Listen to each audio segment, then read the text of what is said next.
Hey everybody, it's Lon.TV, and it's time once again for your weekly wrap-up, and we've got a bunch of stuff to talk about tonight, including a new deal between Amazon and Apple that kicks out unofficial resellers of refurbished Macs. This is a big area of concern. We're going to dive into that topic a bit. Defy Media, which is an MCN or multi-channel network, closed its doors kind of unexpectedly and left a lot of creators hanging out to dry because now they are demonetized and have no way of getting the revenue they've earned from the company. We'll talk about that in a minute too. Xbox One gets keyboard support. We'll dive a little bit into the Apple T2 chip and what it means for Hackintoshes, but also for the future of Apple's PCs. Why I use Apple stuff in the first place, and another viewer wants to know why shoot 4K when you only upload at 1080p. Lots to talk about now, so let's get to it.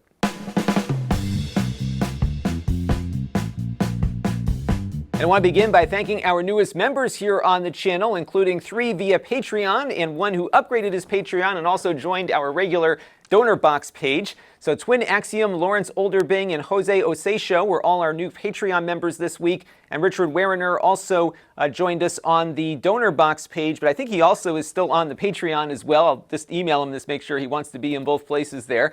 We also had some Super Chat participants because I did one of my random live streams the other night. I'll talk about that in a second. And a bunch of you chipped in via Super Chat. We had Rockstar Brusky, Brian Parker, Zam, Vince Terranova, Anthony Biacco, and Tipster, who's got a YouTube channel of his own that you can check out on YouTube there. And I want to thank all of them for being a part of our live stream the other night, as well as making Super Chat contributions as well. But as usual, I also want to thank everybody just for watching, because all of those things, watching, commenting, and contributing if you can, all equal to channel growth. And I want to thank everyone for your continued support throughout the year. Now, we don't have an advertiser this week, but we do have a non-ad and affiliate link for Amazon's Deal of the Day.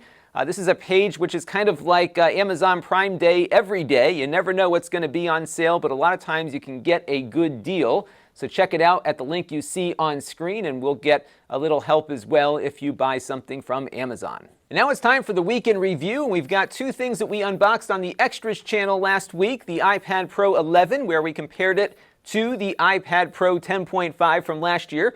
We also unboxed the Mi Box S, which we reviewed on the main channel this past week along with that iPad. And we also looked at the new Lenovo Yoga C930, which is a 14-inch 2-in-1 that's got an active stylus built in. So lots of good stuff to watch this week on the main channel. If you missed it, you can find it all in the master playlist link down below. And if you're interested in that live stream that we did, you can also find it on the master playlist. Typically with the live streams, I don't have them get released to subscribers automatically after they're completed, just because sometimes I've got a video already out there and I don't want to kill momentum of the video that I'm putting up as an on-demand product. So I might release this one to subscribers next week, but you can see it now if you just click on that playlist. And in that video, what we did was we took a old Sega CD that I just bought off of eBay and put it through the test. What happened was I got that Mega SG ordered, which is the new analog FPGA-based Sega Genesis console. And one of the cool things about that modern console is that you can dock it with the original Sega CD unit. But I didn't have an original Sega CD. I owned one back in the day, but sold it when I stopped using it. So I basically rebought it on eBay, and it also came with a Model 2 Sega Genesis and a 32X.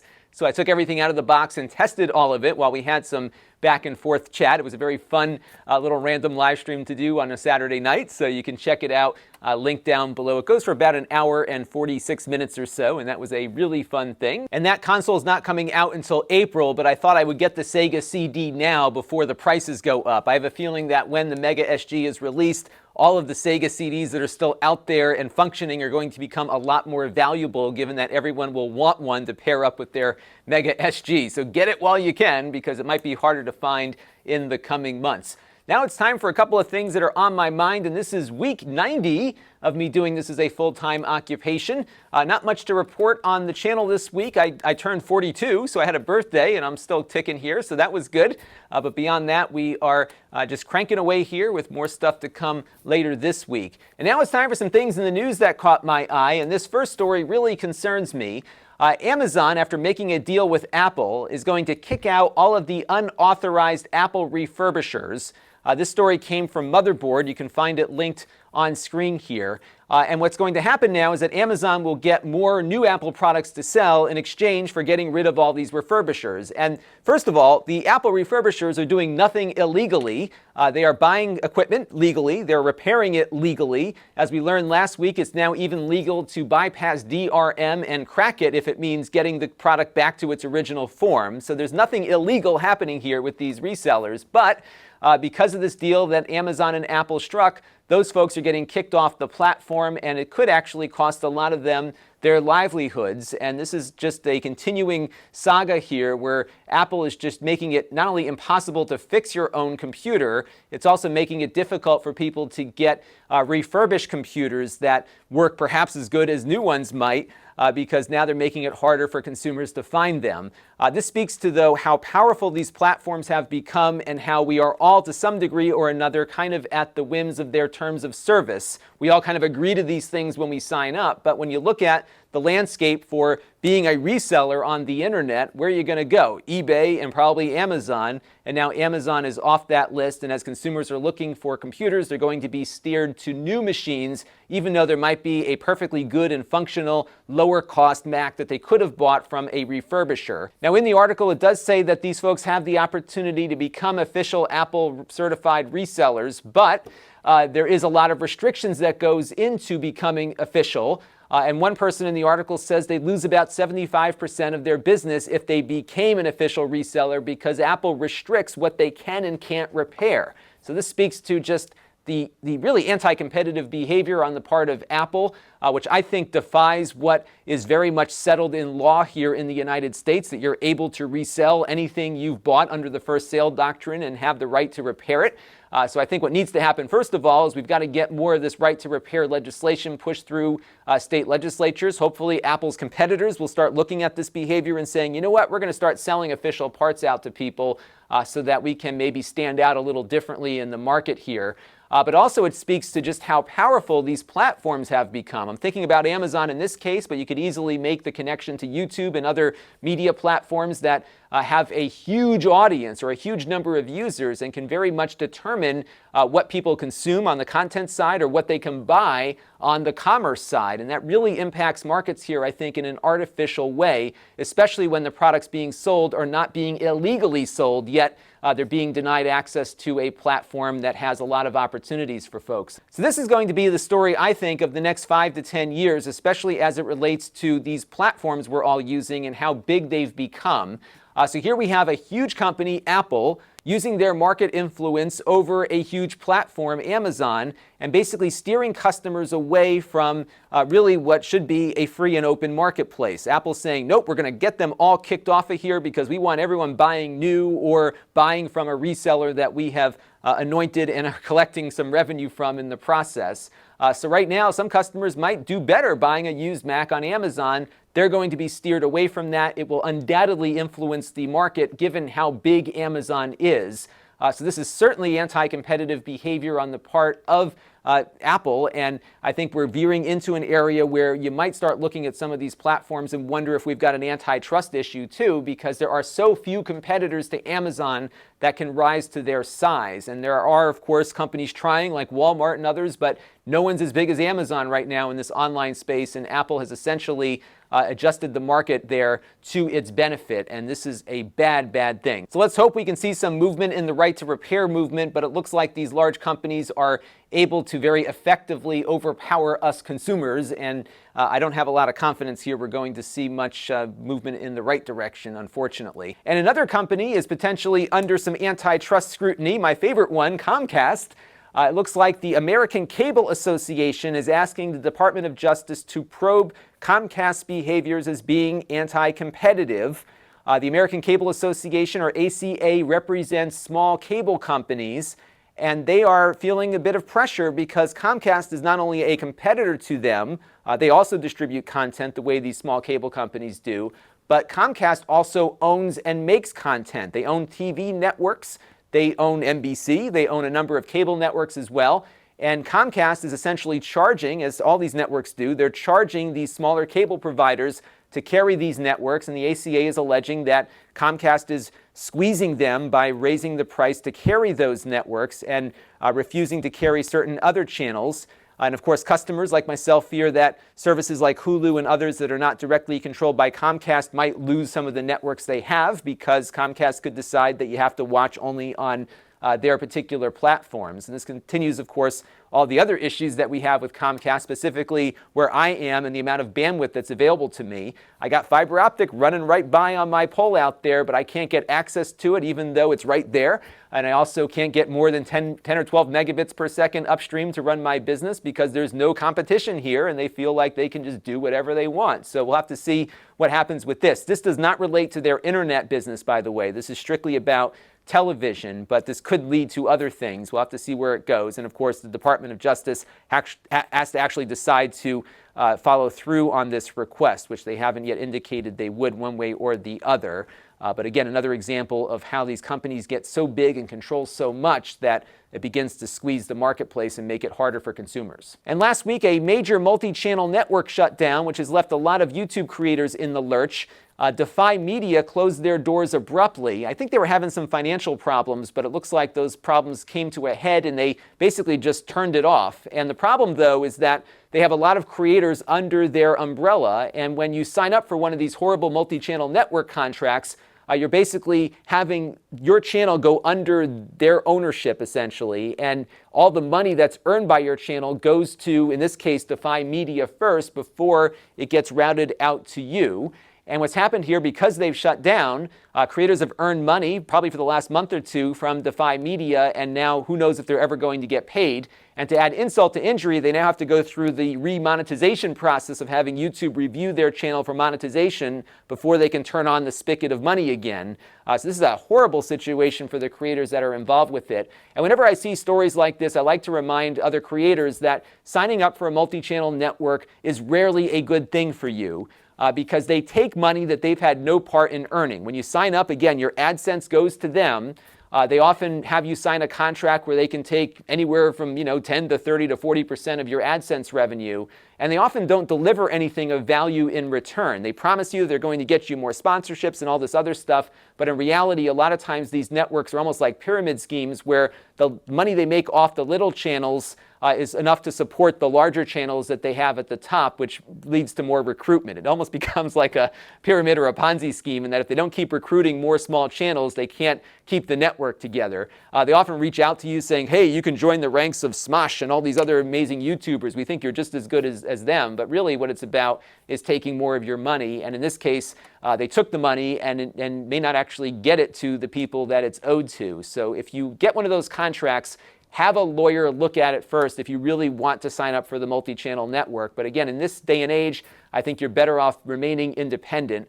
I did the math on my channel over the last 4 or 5 years. It would have been a lot of money that I would have given to somebody for really nothing. So you can build your channel on your own. You don't need these folks. They often have a good sales pitch, but trust me, it's not worth it. And when this kind of stuff happens, it can leave a lot of good people out of business because of how these networks operate. And on a lighter and perhaps more fun note, it looks like the Xbox One is going to gain keyboard and mouse support this week. It's going to start with Fortnite and Warframe. And that's kind of interesting. I'm actually intrigued to see what else might come out of this, because the Xbox One really is a pretty capable low-cost PC. And we've seen a number of examples now where you've got these apps that are universal to Windows and Xbox. Perhaps we might see word processors and some other stuff come out of this as well. Perhaps maybe a decent web browser you can navigate with a mouse and keyboard. And it might turn the Xbox into kind of a decent little mini PC that can play games too, because they're not all that large, they're not all that expensive, yet they are fully capable of doing some of the PC things that are out there. We'll have to see if this goes beyond gaming, but I did think it was interesting. You can see more on the Polygon article I have here on screen. And now it's time for a Q&A from you, the viewers. And our first question came in from Commodore 256, who's curious about the new T security chips that are in every Mac, and he feels like this will probably kill off the Hackintosh, and I agree with that. So as you all know, Macs are running with Intel processors, the same ones that we have in all of our Windows machines that are out there. As you'll hear in a few minutes, I switched to Mac after they switched to Intel, and I'll give you my reasons for that when we get a little later into the Q&A segment here.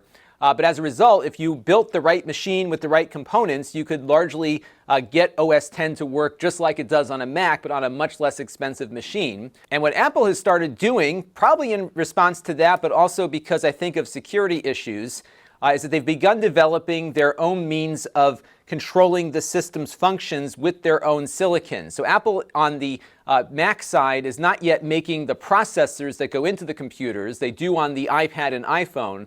But they're now taking some of the technology that is in use on those devices that they control the whole stack for and moving it over to the Mac. So my MacBook Pro here has the fingerprint sensor. It had the first version of that T chip that managed mostly the fingerprint reading and whatnot. But the new chip here called the T2 that is in the Mac Mini that we'll be reviewing later this week and the new MacBook Air is a significantly different type of chip that does a lot more.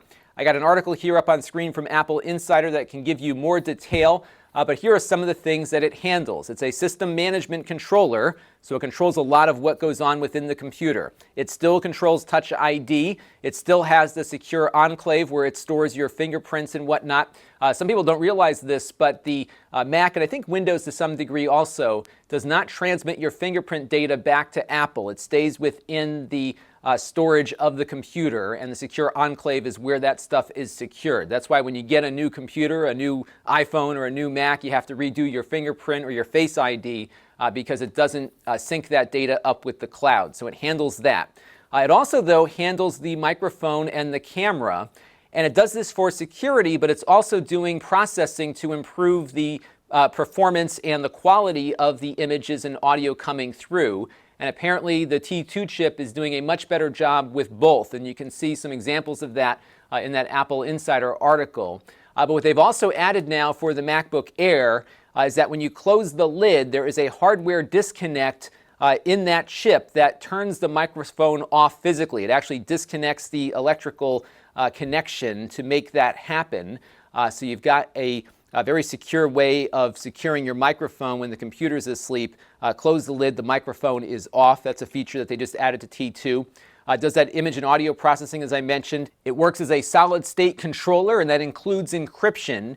So my understanding here is that the T2 will encrypt the solid-state storage even if you don't specifically enable that in OS X. The trade-off, though, is that your solid-state storage is soldered onto the main board. That's the case with the Mac Mini I just picked up, and I believe with the MacBook Air as well. You can't upgrade the storage because it's tightly integrated into that T2 chip. So whether or not that's a benefit is up to you, but that is how it works. So it does enable encryption right out of the gate there. It also has secure boot, which prevents non-Apple OSs from loading, but you can turn that off. They do have a carve-out for Windows if you're using Boot Camp. But my method of booting off an external drive with Windows to go may not work under that scenario. So you might have to disable the secure boot completely for that to work. And apparently when you disable secure boot, you lose the fingerprint sensor as a result because they can't guarantee the security of the operating system after you disable that. So that's a trade-off there as well. And also interesting is that it's got HEVC video transcoding built into that processor. And as HEVC becomes more and more important for video production, I suspect that this might actually be something that speeds up the process of editing video and exporting video as well. They haven't touched on a lot of detail on this. It was kind of mentioned in the presentation when they were doing their product announcement last week or the week before. So I think that's a pretty big change as well. My prediction here, though, is that we're moving away from Intel on the Mac side.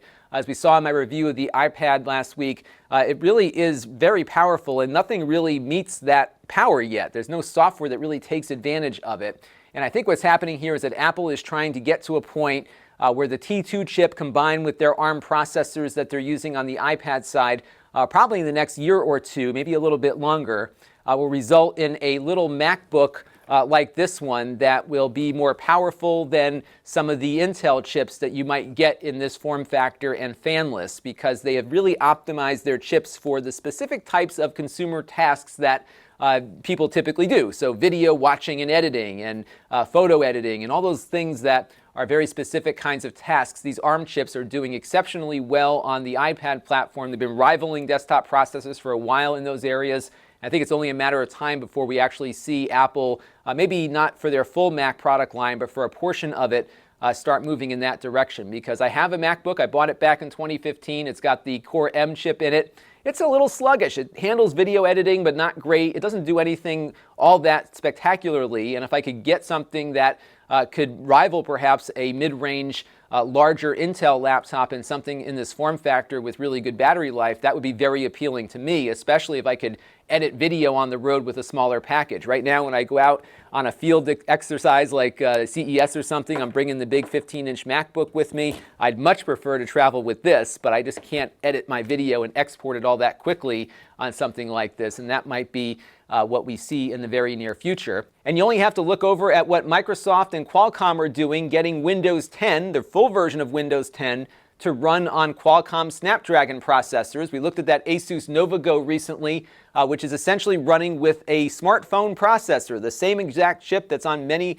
flagship phones. They put it inside this laptop. It ran Windows 10. It ran things that were ARM optimized, but it also ran Intel software much better than I expected it to. It wasn't a spectacularly fast laptop, but it had great battery life, and I think this is where Apple is going as well. And I would argue that Apple's chip designers are as talented as Qualcomm's folks, and maybe even more so, because they've done quite a bit in the last year between the iPad 10.5 and the iPad 11. That processor on the iPad 11 is just way too overpowered for the software library that's available for it. And I think we're very, very close to the point where one of those chips is going to be fast enough to drive OS 10. So we'll keep an eye on this. I think in the next year or two, we're going to see a Mac about this size that will put the current MacBook to shame and deliver greater battery life powered by an Apple ARM processor. Let's see if I'm right in a year. And this next question comes in from Eric Bazinga, who is curious as to why do I continually like Apple products so much, even though they treat me like crap in the Apple Store, and I have a lot of issues from time to time with how Apple treats their customers on a broader scale, like we just talked about with that Amazon story. And of course, their products cost a lot more money than comparable Windows computers. And the answer really is the fact that, by and large, my Macs work. When I turn them on and go to get to work, I don't have to spend a lot of time trying to fix some crazy glitch that happened or pull out some piece of malfunctioning hardware or something like that. I have found that when your Mac is working, it tends to work for a very long period of time, and it works the same way. Now, Microsoft has made a lot of progress on Windows 10 over the last 3 or 4 years. I think they've caught up a lot to where Apple's quality was 3 or 4 years ago. But back when I switched over, it was a big deal because I was losing productivity. The busier that I got, the more I was finding that Windows was slowing me down at the time. I knew how to fix all those problems, but I had to make a decision here. Am I, doing my day job, or am I fixing this computer to try to get the job done? And I found with my Macs that generally, like I said, once they get up and running and are working, I don't have a lot of trouble with them. In fact, Corey in the back there is still using my MacBook Pro from 2012 and editing video. That thing's been running essentially, 10 to 15 hour days nonstop for 6.5 years, and it's still going. We're only replacing it because it can't handle the 4K video very well. But beyond that, it's been a great experience that I certainly got my money's worth out of, and then some, because the longevity of the product, the fact that it's worked consistently for that length of time, has made a big difference. Now, my first Mac that I bought for my own usage was of course, the 94 PowerBook I had in college, but really the modern times here was a PowerBook G4, the 12-inch one.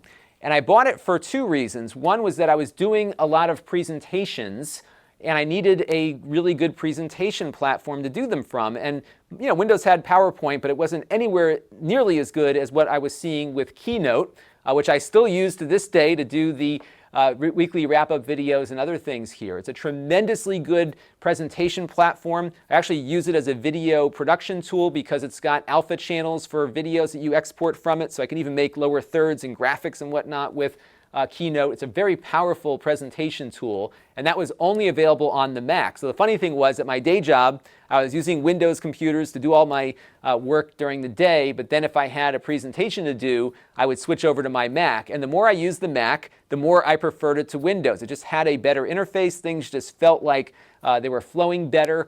And it was just a better experience overall. And then when they announced the switch to Intel, that kind of sold me, because I said, hey, I can get all these great applications that I'm using for presentations and for video production, but I can now also run the Windows applications on it as well.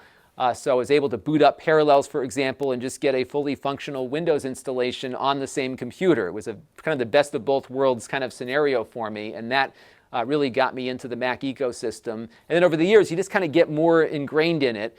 Final Cut Pro is the editing software that we use that's only available for the Apple platform. It's come a long way, but I liked it from day one because it's so efficient for the type of video that I create. I don't do a lot of fancy special effects. We're stringing clips together. It's a very intuitive application. It's easy to use once you understand exactly how it works, and I've been very, very pleased with it. So I like that. I like the longevity of the hardware that I've gotten over the years from them.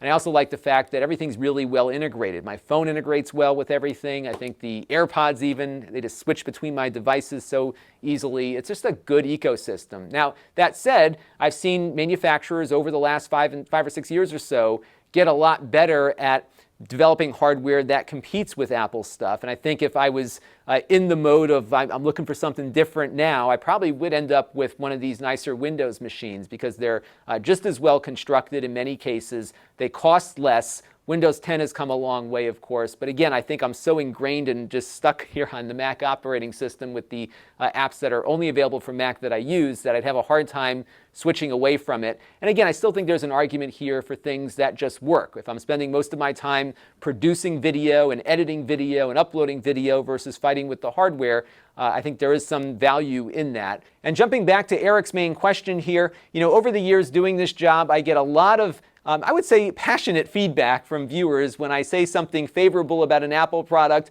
or when I say something favorable about a non-Apple product and maybe imply it does something better than that Apple product does. And I think we get into our camps about what's good versus what isn't, and people like to fight it out over which brand is better. I try not to get myself into that because the way I look at it is these companies are making billions upon billions of dollars. Let them have that fight with their marketing budgets. Why don't we go out and try to find what's best for each particular use case? For me, Apple products work well for a majority of what I do, but not everything. In fact, I use Android on my televisions more than I use Apple on my TVs. I've got 4 NVIDIA Shields and 1 Apple TV, which largely stays off until I need to do something here on the channel for it. So again, your needs are what they're going to be, and the best thing I can do is to give you the best information about what the strengths of these products are so that you can make the decision as to whether or not that product will fit into what you need to get done. I try not to become an evangelist here. Some people say, oh, because you use Apple, you're biased in that way. No, in fact, if anything, I think the fact that I use Apple so much helps me appreciate some of these features that I'm seeing on non-Apple products. Really, the build quality of laptops over the years has gotten so much better. I say, you know what?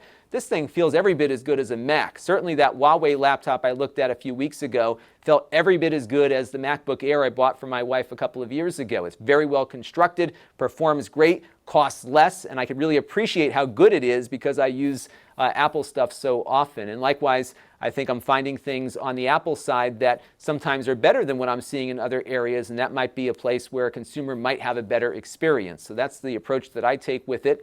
So what I use, I don't think necessarily tarnishes my view of other products. I just try to find what works best. And I think this world would be a better place if we could all just agree that everyone's decisions are their own and they can make up their minds as responsible and informed citizens. And that is my take on the whole hardware war there. And this next question came in from Nice Guy 19, who was asking about 4K editing on my old MacBook Pro. And why do I really need to create my videos in 4K? Is it something I feel that I need to do for analytics or that people are asking for? Well, the reason really comes down to, for me at least, having some extra resolution to play with from my raw footage. So for example, whenever you see those unboxing videos that I do on the Extras channel, I generally shoot those with my iPhone here, 4K at 60 frames per second. Now generally, my videos that I upload are 1080p, but because I am editing 1080p but shooting at 4K, I've got more resolution to play with here. So let's take a look at a quick demo, and we'll pull up my MacBook Pro here so you can see what I'm talking about. So here we've got an unboxing that I'm working on right now.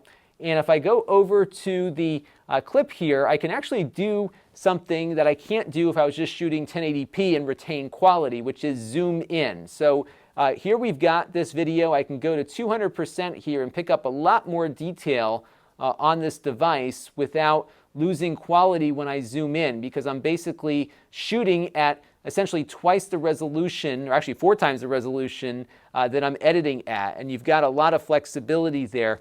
To some degree, it almost allows you to have an extra camera because you can cut up a video in such a way and make it look like you had 2 different cameras running, even though you only had a single one. So if I had 2 people standing next to each other, I could zoom in on one person talking and then cut to the other one talking. It'll look like a lot more of an interesting presentation, and you wouldn't see all that much of a performance degradation when you did that zoom. So you can see here just why shooting in 4K is important. And a lot of the newer Intel chips are optimized for handling this resolution of video. So what's funny is that if we edit a 1080p file out of my TriCaster here on that Mac, no problem. It just handles it. It works fine. You can even export the video at a decent clip because that Intel chip was optimized for 1080p video. That was one of the great things about that particular computer. But 4K just kills it because it doesn't have those hardware optimizations. And then when we bring in these files, they do have to be transcoded from my iPhone when they come in. The newer computers just handle it a lot better. So it's taking a lot more time to edit. And I really think it's important that if you have a 4K camera, you should shoot at 4K because it does give you that flexibility when you're in editing to do more with it. My plan is, though, at some point to switch over to 4K workflows for everything else that I do here. Both of the cameras that I use here in the studio can output 4K. My TriCaster only does 1080p at the moment. Every year, at the end of the year, they offer an incentive to upgrade, so I'm going to see what kind of deals they've got. And if they do offer a good enough deal, I might upgrade to the 4K TriCaster just because it will, I think, be something viewers will be looking for in the near future. A lot of people are starting to watch on television. A lot of people are watching on 4K displays. And there's definitely a difference in sharpness between a 1080p YouTube video on a 4K display versus a real 4K YouTube video on a 4K display. So I'm keeping my options open there. My only issue, though, is my upload speed, because if I go to 4K, my files will be that much larger and take that much more time to upload. So I think one of the things that I was excited about, if I could get that Gigabit Pro connection from Comcast, which I can't get, unfortunately, that would have delivered me 2 gigabits upstream. It would have been very easy to upload a 4K video at that point. So we'll keep all those things in mind, but I am definitely going to go in that direction just because displays are only getting more resolution, and I want to make sure I don't look cloudy on those, because that might be enough to turn a viewer off and go somewhere else. And my Q&A for you is, what resolution are you watching your favorite creators at? Do you have a 4K display that you're using? Let me know down in the comments below. It'll help me make some decisions for the coming year. And our channel of the week this week is one that I thought I had recommended in the past, but I have not. It is Captain Disillusion. I know I've talked about him before.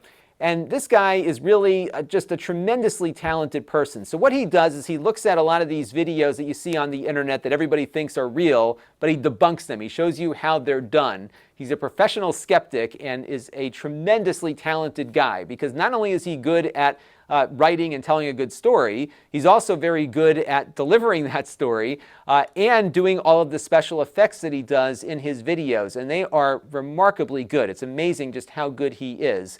And his talent doesn't stop there, because he's also very good at live presentations too. So, of course, he is asked to do these keynotes from time to time, and he goes all out, full-on performance that integrates his video with a live presentation. There's 3 of them up on his channel now. They're all excellent. And if you are looking for ideas as to how to improve your presentation skills, you got to watch what he does. I don't think any of us could ever come close to how good he is at it, but he is just an amazing talent. And I'm so happy that he's finally up to the point where people are recognizing this. He's up to 1.1 million subscribers, but that level of subscribership is recent. He spent a long time building this channel. I think he's been on for the last 10 years or so. And if you look back in 2015, only 3 years ago, he only had 76,000 subscribers. He really didn't start hitting his stride until like the last year and a half or so, when people really started to discover him. And this is a good example of why you got to stick with it. If you're good, you will be found, and people will start to come around what you're up to. And I think once you hit that threshold, the growth then becomes exponential.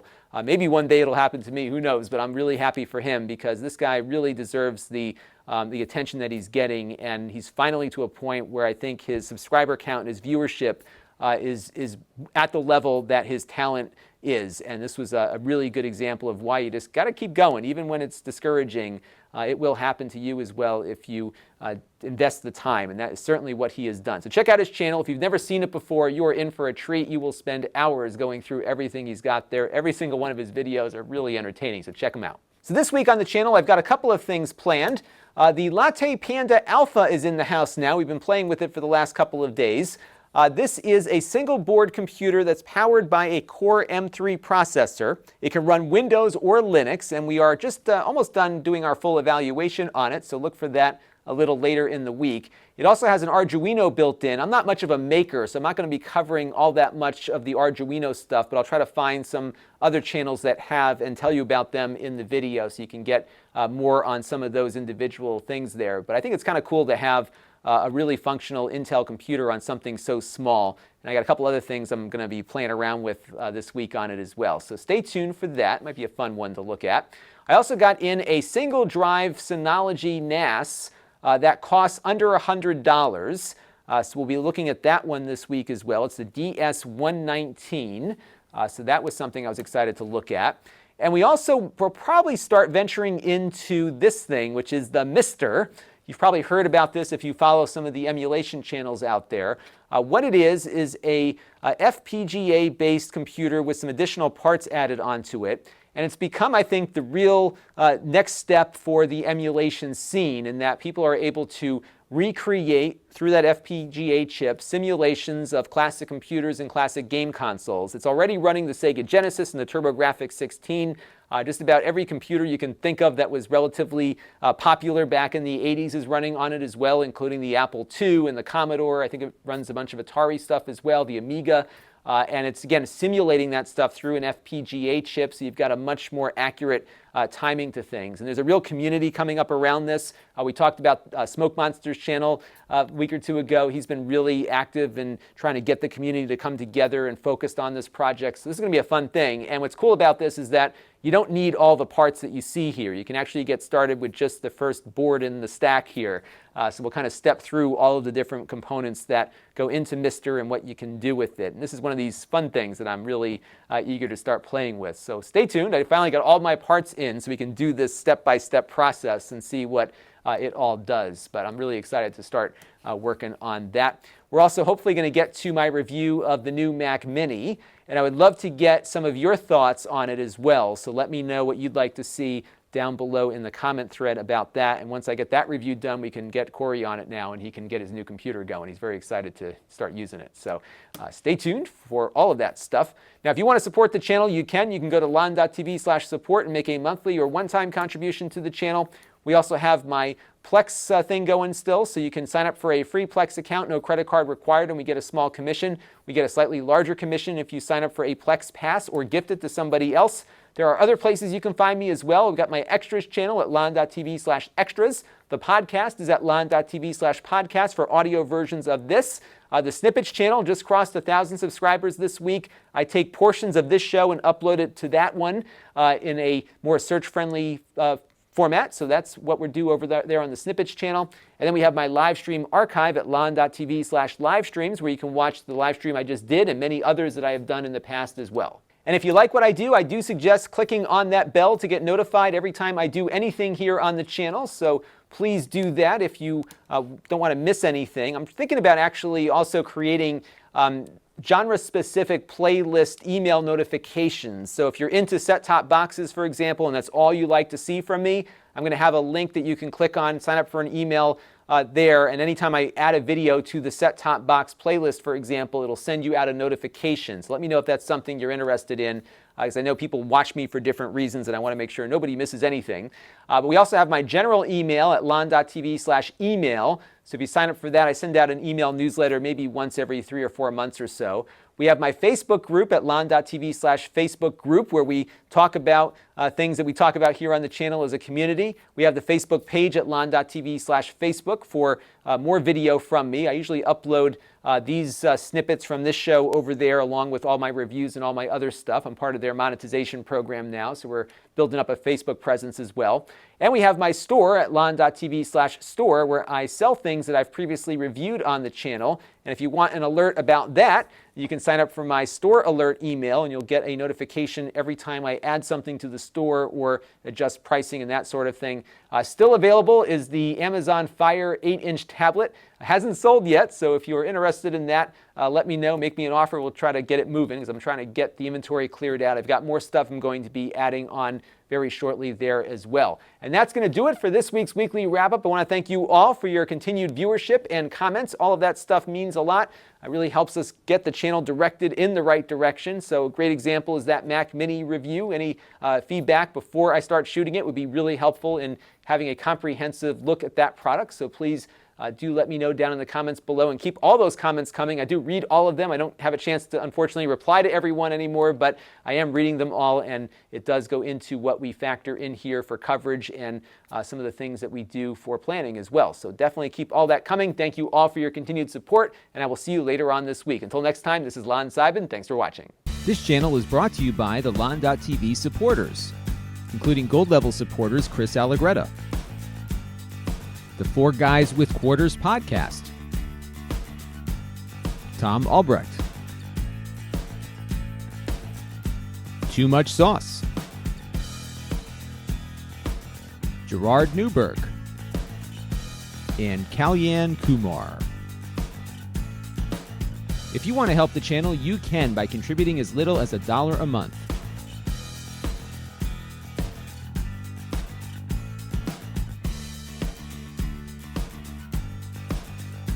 Head over to lon.tv/support to learn more.